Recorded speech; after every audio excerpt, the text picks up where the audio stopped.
Monsieur Jérôme Lambert, vous êtes spécialiste français des relations internationales. Permettez-moi de vous remercier infiniment de vouloir vous exprimer sur l'antenne de la radio francophone iranienne.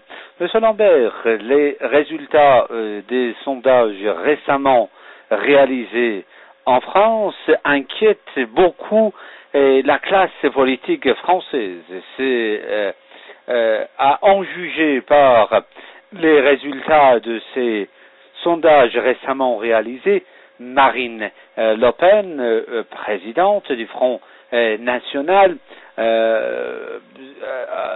l'emporterait l'élection présidentielle française et si cette élection aurait lieu maintenant en France. Et réagissant aux résultats de ces sondages, le Premier ministre français Manuel Valls a dit que Marine Le Pen et ce qu'il a appelé l'extrême droite sont aux portes du pouvoir en France. Vous, spécialiste de la France, comment expliquez-vous cette nouvelle évolution survenue sur la scène de la politique intérieure française, s'il vous plaît? Oui, bonjour aux auditeurs. Bon, tout d'abord, je ne suis pas certain qu'il y ait vraiment une évolution. Disons, il y a plutôt comme un glissement et une montée progressive du Front National due essentiellement à l'effondrement du Parti Socialiste, François Hollande ayant énormément déçu et continuant à décevoir. Bon, et également du désarroi, du désordre régnant actuellement au niveau de l'UMP qui ne parvient plus à se montrer comme étant une opposition crédible au Parti Socialiste. Bon, d'abord du fait de déchirements internes, d'une guerre des chefs, alors Sarkozy revient pas, bon, c'est une sorte de pas de deux. Mais surtout, les Français commencent de plus en plus à être conscients que la politique qui serait suivie par l'UMP si elle revenait aux affaires ne serait, on peut dire, quasiment pas différente de celle suivie par le Parti Socialiste. Juste quelques détails cosmétiques. La politique serait rigoureusement la même. Donc en fait, l'UMP, bon, le Parti Socialiste a échoué, échoue constamment et continue d'échouer. Bon, c'est absolument manifeste, les sondages le montrent, François Hollande est au plus bas. Bon, mais l'UMP n'est pas non plus une opposition crédible parce que l'UMP ne présente pas, ne propose pas, n'a pas vraiment d'alternative en matière économique à proposer. Disons, une politique qui soit réellement différente, c'est-à-dire affranchie de Bruxelles, affranchie des intérêts américains et manifestant une véritable volonté, un volontarisme en matière économique et industrielle. Ça, l'UMP, pour l'instant, n'a rien de crédible à proposer aux Français.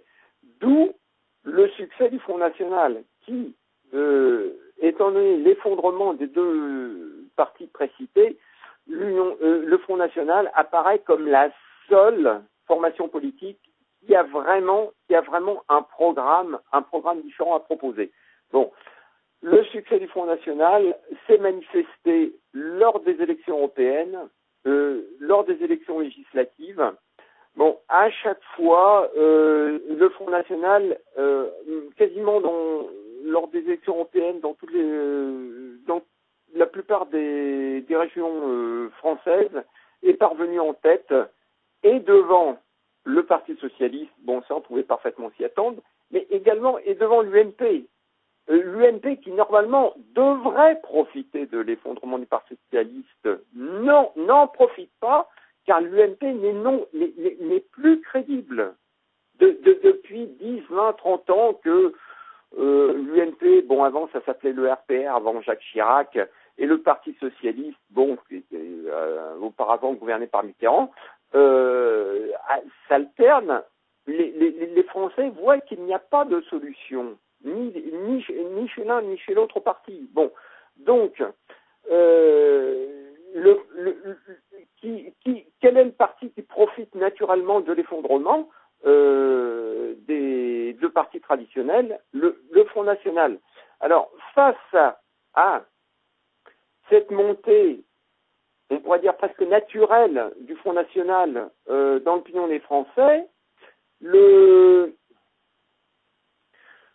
disons, les partis traditionnels, parce que l'UMP et le PS, en fait, se fréquentent assidûment et il y a de nombreuses passerelles entre ces deux partis. J'ose pas dire que c'est les mêmes personnes, mais souvent on peut penser qu'elles sont complices.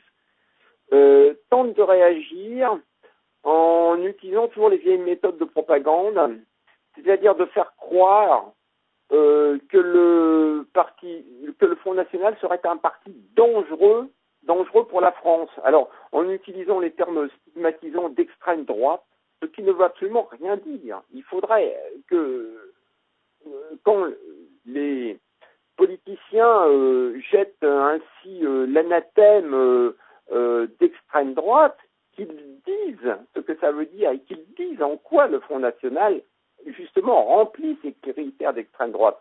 Mais c'est juste un mot, c'est comme ça, c'est afin de faire peur. Enfin, c'est une appellation, que par réflexe, on a habitué les Français à considérer que l'extrême droite, c'est pas bien parce que c'est des fachos, ils sont pas démocratiques, etc. Bon, c'est tout de même un comble. Quand on pense que depuis 40 ans, le Front National respecte scrupuleusement toutes les règles démocratiques d'élection. Enfin, s'il y a un parti qui montre une patience vraiment admirable concernant les règles démocratiques régissant la vie politique française, c'est bien le Front National.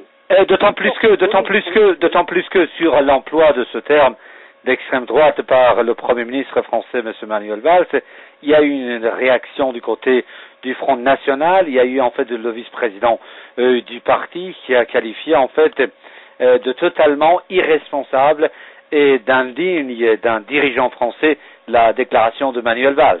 Oui, alors venons-en justement à ce M. Manuel Valls, qui lui aurait, si on doit donner une définition du terme d'extrême droite, aurait bien justement parfois dans ses méthodes des relents d'extrême droite. Bon, je ne vais pas revenir sur la façon dont il a écrasé, mais avec une violence parfois odieuse, les manifestations pacifiques contre les sujets sociétaux débiles dont nous approve, comme le mariage pour les homosexuels. Bon, ni également de sa manipulation extrêmement malsaine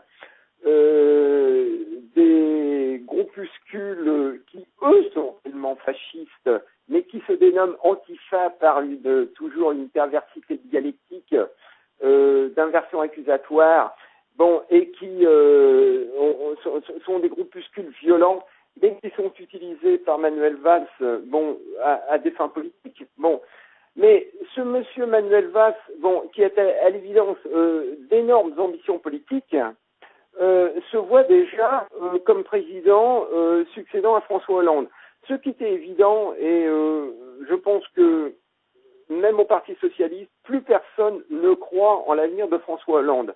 Donc la décision qui a été prise, c'est d'abandonner François Hollande et de parier sur Manuel Valls, voire au besoin en faisant presque une sorte d'union sacrée entre ceux qu'ils se dénomment eux-mêmes comme étant les partis démocratiques, à savoir l'UMP et le Parti socialiste, contre une pseudo-menace fasciste qui est un pur jeu rhétorique. C'est de l'absolue propagande. C'est d'une malhonnêteté morale totale.